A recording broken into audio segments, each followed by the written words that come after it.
કેનેડામાં કરોડો કમાઈ અને પરત ફરેલો એક ગુજરાતી કરોડપતિ રસ્તા ઉપર ચાલતા એક ગરીબ વૃદ્ધનું અપમાન કરે છે, પરંતુ માત્ર 12 કલાક પછી નસીબ એવી પલટી મારે છે કે એ જ કરોડપતિ એ જ વૃદ્ધના પગમાં પડી અને ધ્રુસકે ને ધ્રુસકે રડવા લાગે છે. આખરે એક જ દિવસમાં એવું તે શું બન્યું કે એના કરોડો રૂપિયા પણ કામ ન આવ્યા. ચાલો જાણીએ આજની વાર્તામાં. કેનેડાના ટોરન્ટો શહેરમાં એક સમયે ખાલી હાથે ગયેલો સમીર આજે હોટેલ ઇન્ડસ્ટ્રીનો મોટો રાજા બની ગયો હતો. એની પત્ની કવિતા પણ એના આ બિઝનેસમાં બરોબરની ભાગીદાર હતી. આલિશાન બંગલો, 4-5 મોંઘી ગાડીઓ અને દુનિયાના કોઈ પણ ખૂણે ફરવા જવાની તાકાત, આ બધી સગવડોએ સમીર અને કવિતાના મનમાં એક મોટો અહંકાર ઉભો કરી દીધો હતો.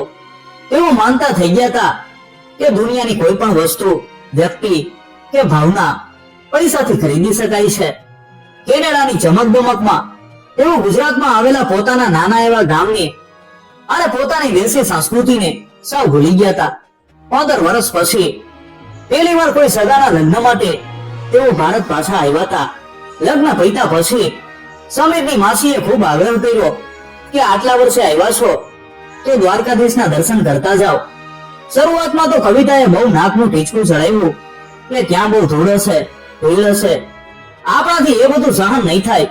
પણ સમીરને લાગ્યું કે એકાદ દિવસની જ વાત છે, એટલે બંને એક ગાડી ભાડે કરીને દ્વારકા જવા માટે નીકળી ગયા. રસ્તામાં કવિતા સતત ભારતની ગરીબી, રસ્તાઓ અને લોકોના કપડાની મજાક ઉડાવતી હતી. એ વારંવાર સમીરને કહેતી હતી કે સારું છે આપણે કેનેડામાં જતા રહ્યા, નહીંતર આપણે પણ આ લોકોની જેમ ધૂળ ખાતા હોત. રસ્તો થોડો ખરાબ હતો અને વરસાદના કારણે ખાડામાં કાદવ ભરાયેલો હતો. કાર એક ગામ પાસેથી પસાર થઈ રહી હતી. રસ્તાની કોરે એક વૃદ્ધ માણસ પોતાના માથા ઉપર ભગવાનના શણગારનો અને પ્રસાદનો ટોપલો લઈ અને પગપાળા જતો હતો. એના કપડા સાવ સાધારણ અને થીગડા મારેલા હતા. ડ્રાઈવરે ધીમે ચલાવવાના બદલે કાર સીધી કાદવના ખાડામાંથી કાઢી.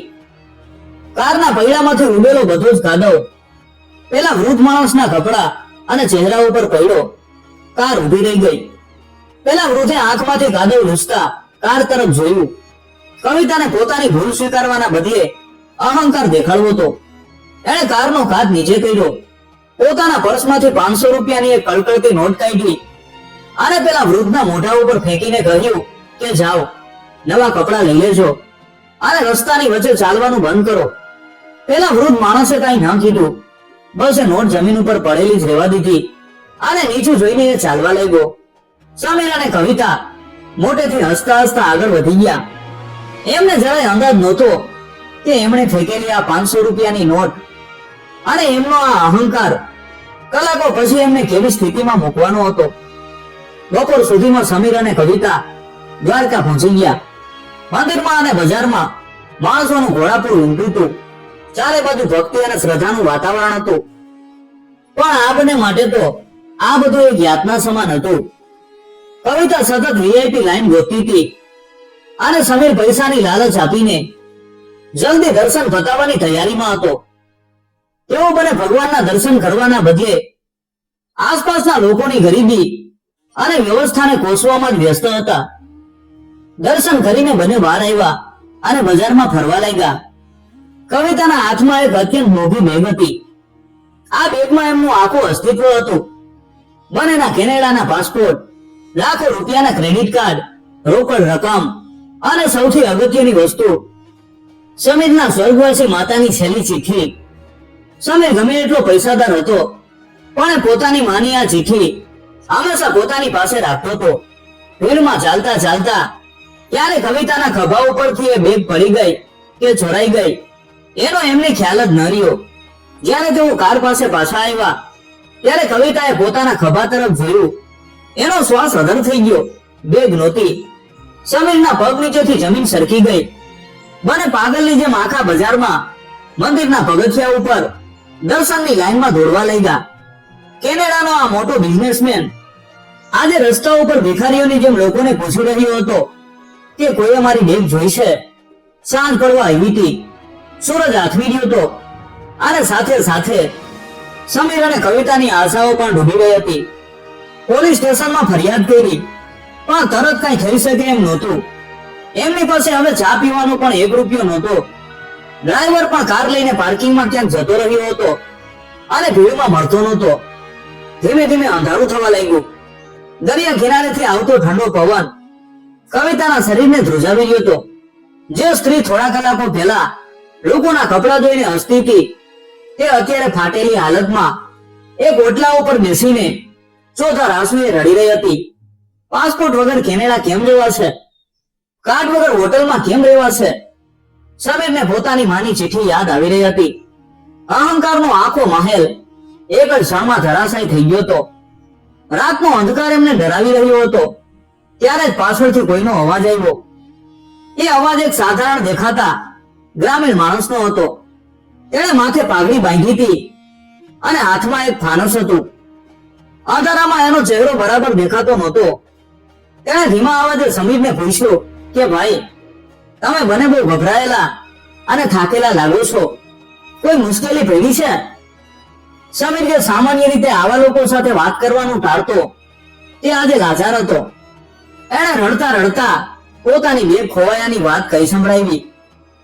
એ માણસે શાંતિથી બધું સાંભળ્યું અને કહ્યું કે રાત બહુ ઠંડી છે. તમારી પાસે ઓઢવા માટે કાંઈ નથી. તમે મારા ઘરે ચાલો. મારું ઘર નાનું છે, પણ ત્યાં તમને ઠંડી નહીં લાગે અને જમવાનું પણ મળી જશે. સવારે આપણે બેગની શોધખોળ કરીશું. કવિતાને કોઈ અજાણ્યા અને ગરીબ માણસના ઘરે જવામાં ડર લાગતો હતો, પણ અત્યારે બીજો કોઈ રસ્તો નહોતો. તેઓ બંને તે માણસની પાછળ પાછળ ચાલવા લાગ્યા. થોડું ચાલ્યા પછી તેઓ એક સાવ કાચા માટીના અને નળિયાવાળા મકાન પાસે પહોંચ્યા. ઘરમાં જતા તે વૃદ્ધ માજીએ એમનું સ્વાગત કર્યું. ઘરમાં માંડ એક ખાટલો અને એક ચૂલો હતો, પણ ઘર એકદમ ચોખ્ખું હતું. માજીએ તરત જ ચૂલા ઉપર દેવતા સળગાવ્યો. થોડી જ વારમાં ગરમા ગરમ બાજરાના રોટલા, ઓળો અને માખણ તૈયાર થઈ ગયું. કવિતા, જે 5 સ્ટાર હોટલ સિવાય ક્યાંય જમતી નહોતી, તે આજે ભૂખના કારણે એ માટીના વાસણમાં પણ અમૃતની જેમ જમવા લાગી. જ્યારે સમીરે રોટલાનો થેલો કોળિયો મોઢામાં મૂક્યો, ત્યારે તેની આંખોમાંથી દળદળ આંસુ પડવા લાગ્યા. આ સ્વાદ, આ હૂંફ, આ સુગંધ બરાબર 15 વર્ષ પહેલા એની પોતાની માં એને આવું જ રોટલો ખવડાવતી હતી. કેનેડાના પીઝા અને બર્ગર વચ્ચે એ પોતાની માના હાથનો સ્વાદ ભૂલી ગયો હતો. આજે આ અજાણ્યા ગરીબ માજીના હાથમાં એને પોતાની સગી માં દેખાઈ રહી હતી.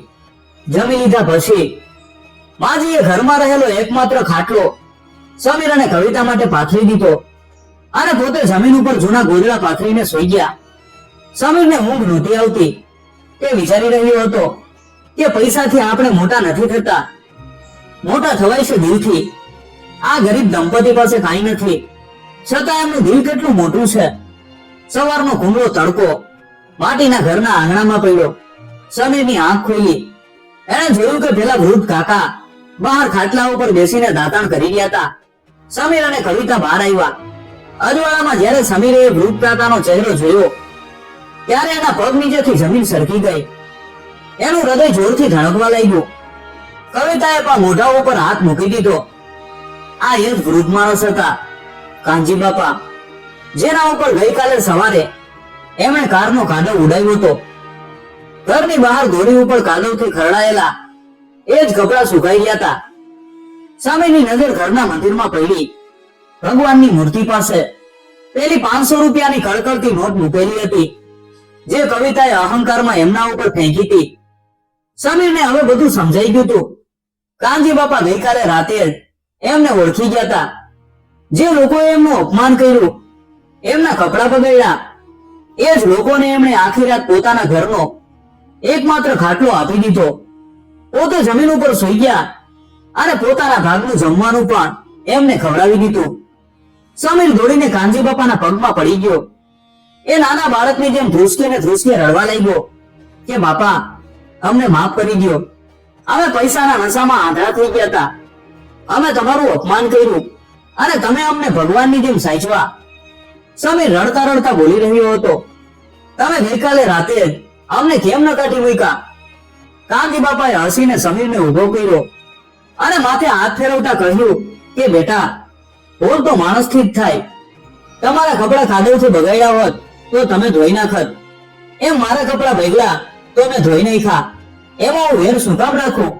અને આ 500 ની નોટ મેં મંદિરમાં મૂકી દીધી છે, કારણ કે ગુસ્સામાં અને અહંકારમાં ફેંકાયેલો પૈસો ભગવાનનો જ કહેવાય. એ અમારા ગરીબના કામમાં ન આવે. આ શબ્દો સાંભળીને કવિતા પણ રડી પડી. કેનેડાના લાખો ડોલર આજે આ ગામડાના અભણ કાકાના સંસ્કારો સામે સાવ કંગાળ અને વામણા લાગી રહ્યા હતા. એમને સમજાયું કે સાચી સંપત્તિ બેંક બેલેન્સમાં નથી પણ માણસાઈમાં છે. પણ સમીરના મનમાં હજુ એક જ ડર હતો, એની બેગ અને માતાની ચિઠ્ઠી. એનું શું થશે? કાનજી બાપાએ સમીરને શાંત કર્યો અને અંદર ઓરડામાં ગયા. થોડી વાર પછી તેઓ બહાર આવ્યા. ત્યારે એમના હાથમાં એક બેગ હતી. સમીર અને કવિતાની આંખો આશ્ચર્યથી પોળી થઈ ગઈ. આ એમની જ ખોવાયેલી બેગ હતી. કાનજી બાપાએ કહ્યું કે બેટા, ગઈકાલે સાંજે મારો દીકરો મંદિરે દર્શન કરવા ગયો હતો. ત્યાં એને ભીડમાં પગથિયા પાસે આ બેગ મળેલી. એને ખબર નહોતી કે આ કોની છે. એમાં અંગ્રેજીમાં કાગળિયા હતા. એટલે અમે વિચાર્યું કે સવારે પોલીસને આપી દઈશું. પણ રાતે જ્યારે તમે તમારી બેગની વાત કરી ત્યારે હું સમજી ગયો કે આ બેગ તમારી જ છે. પણ રાતે તમે બહુ ગભરાયેલા હતા, એટલે મેં વિચાર્યું કે સવારે શાંતિથી આપીશ. સમીરે તરત જ બેગ ખોલી. અંદરના કેનેડાના પાસપોર્ટ કે રોકડા રૂપિયા જોવાની એને કોઈ ઉતાવળ નહોતી. એણે સૌથી પહેલા અંદરના ખાનામાંથી પોતાની માની પેલી જૂની ચિઠ્ઠી કાઢી અને એને સાથે લગાવીને ચૂમી લીધી. આજે એને એ ચિઠ્ઠીની સાચી કિંમત સમજાઈ ગઈ હતી. એની માએ હંમેશા એને સંસ્કારી અને પ્રેમાળ બનવાનું કહ્યું હતું, પણ કેનેડા જઈને એ બધું ભૂલી ગયો હતો. કાનજી બાપાના રૂપમાં જાણે ભગવાને એને એક જબરદસ્ત તમાચો મારી અને જગાડ્યો હતો. કવિતા, જે ગઈકાલ સુધી ગામડાના લોકોને તિરસ્કારથી જોતી હતી, તે આજે કાનજી બાપાના પત્નીના ગળે વળગીને રડી રહી હતી. એણે રમીલાબેનને વચન આપ્યું કે તે હવે ક્યારેય કોઈને નાના નહીં સમજે. જ્યારે સમીર અને કવિતા પાછા જવા માટે કારમાં બેઠા ત્યારે તેઓ જૂના સમીર અને કવિતા નોતાર્યા. એમનો બધો જ અહંકાર દ્વારકાની એ પવિત્ર માટીમાં ઉગડી ગયો હતો. કેનેડા પહોંચ્યા પછી એમણે સૌથી પહેલું કામ એ કર્યું કે પોતાના ગામમાં એક મોટી હોસ્પિટલ અને ગરીબ બાળકો માટે એક શાળા બનાવી.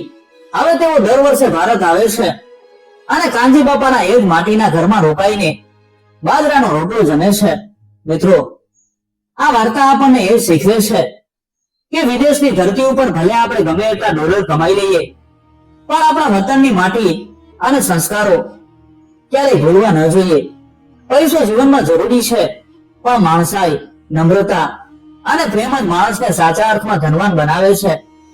મા બાપના આપેલા સંસ્કારો જ આપણો સાચો વારસો છે.